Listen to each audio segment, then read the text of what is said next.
Maintenant que nous avons vu comment créer notre formulaire, nous avons tout d'abord utilisé la ligne de commande afin de créer un objet forme et nous avons utilisé cet objet forme-là, qui est le enseignant type pour notre exemple, afin de récupérer notre formulaire. Donc, on a utilisé la méthode createForm, qui est une méthode de notre controller, afin de récupérer notre objet de la forme.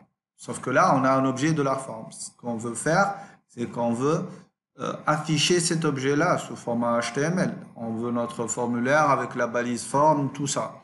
Donc, l'idée, c'est d'aller passer cet objet-là à comme paramètre à notre vue en utilisant notre méthode render. Donc, on peut utiliser n'importe quelle méthode d'envoi vers une vue.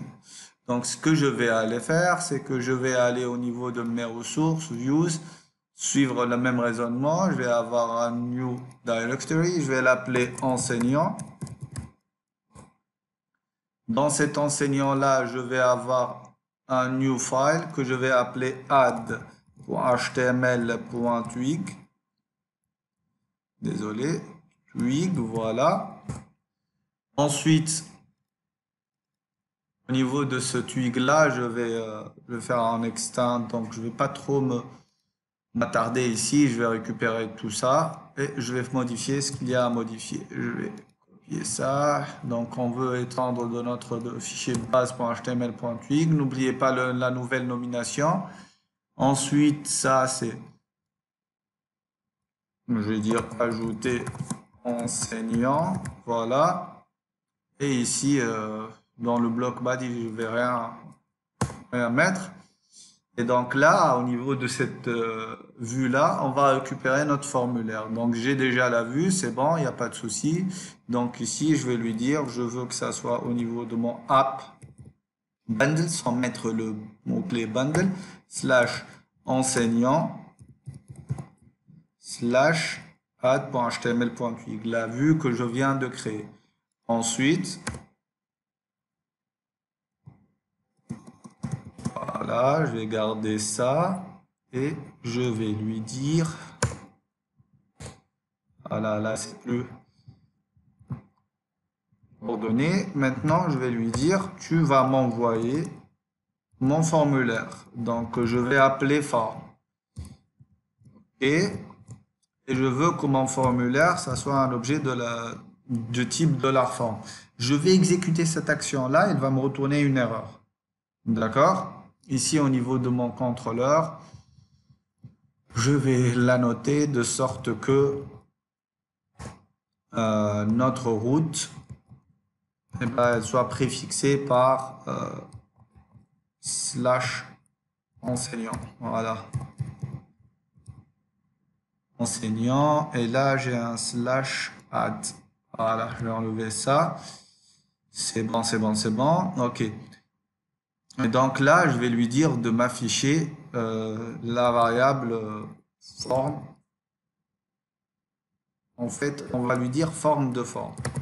En fait, on a une méthode au niveau du twig qui nous affiche un objet formulaire. On va voir qu'il y a une erreur ici parce qu'on n'a pas récupéré le bon type, mais je voudrais tout d'abord qu'il m'affiche cette erreur-là.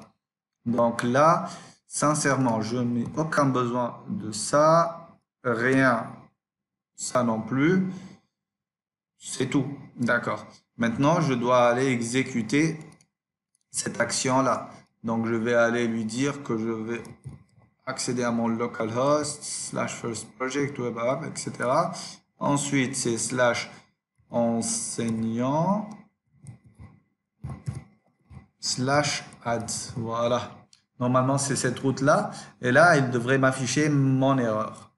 On va lire cette erreur-là pour comprendre en fait de quoi il s'agit.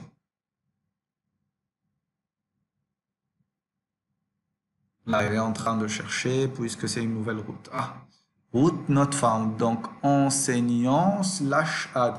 Bah, tout simplement, je vais aller au niveau de mon router, essayer de voir c'est quoi le problème. Voilà, je veux ça. Et je vais récupérer l'ensemble des routes et on va trouver notre route. S'il y a un problème quelque part, s'il y a un préfixe que j'ai oublié de voir. Donc, enseignant. add. Ah bon? Ah oui, d'accord. J'ai oublié le slash, tout simplement. Voilà. Et vous voyez qu'avec le router, j'ai pu trouver l'erreur. Donc c'est très intéressant. N'oubliez pas d'utiliser votre router. Je vais réactualiser et là, ça devrait marcher. Et ça devrait m'afficher la bonne erreur. Bon, bonne erreur. Ça reste à voir. Mais c'est une erreur voulue ici, donc c'est bon. D'accord, il est en train de réfléchir, de chercher. Argument 1 passed to Symfony component. Render block must be an instance of form view. String given. En fait, il me dit, moi je veux un truc. Ah oui, c'est au niveau de la vue ça. C'est forme de forme. Il me dit, je veux pas de string, moi je veux un objet. Maintenant, on va avoir une autre erreur. C'est bon, il me dit c'est plus un string, mais ce n'est pas un objet de type formView. Instance of form given. Donc, moi, je veux quelque chose du type formView.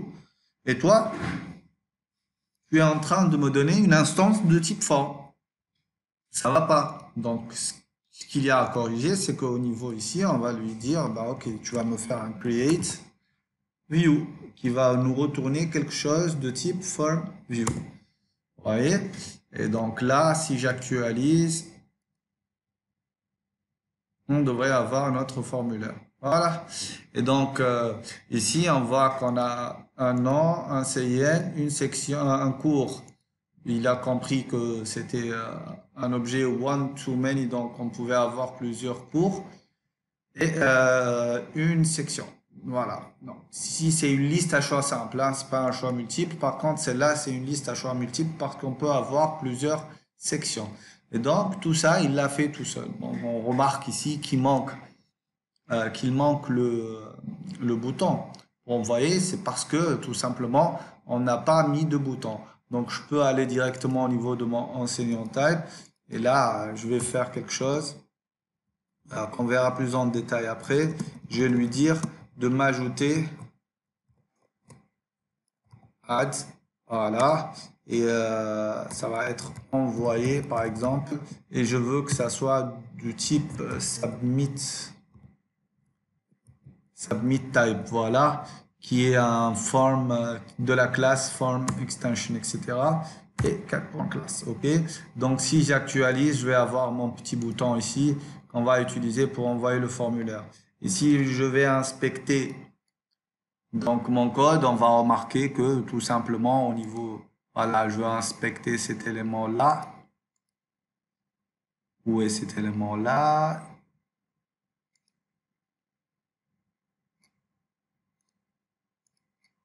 Voilà, c'est ce forme-là qui a été créé avec la méthode post. Il n'y a pas de action puisqu'on lui a pas spécifié où est-ce que je veux envoyer mon formulaire. Donc, par défaut, il va se l'envoyer à lui-même. Et après, chaque élément, il est représenté par son div avec son label, son input, etc. Ça, c'est la première méthode afin d'afficher notre formulaire.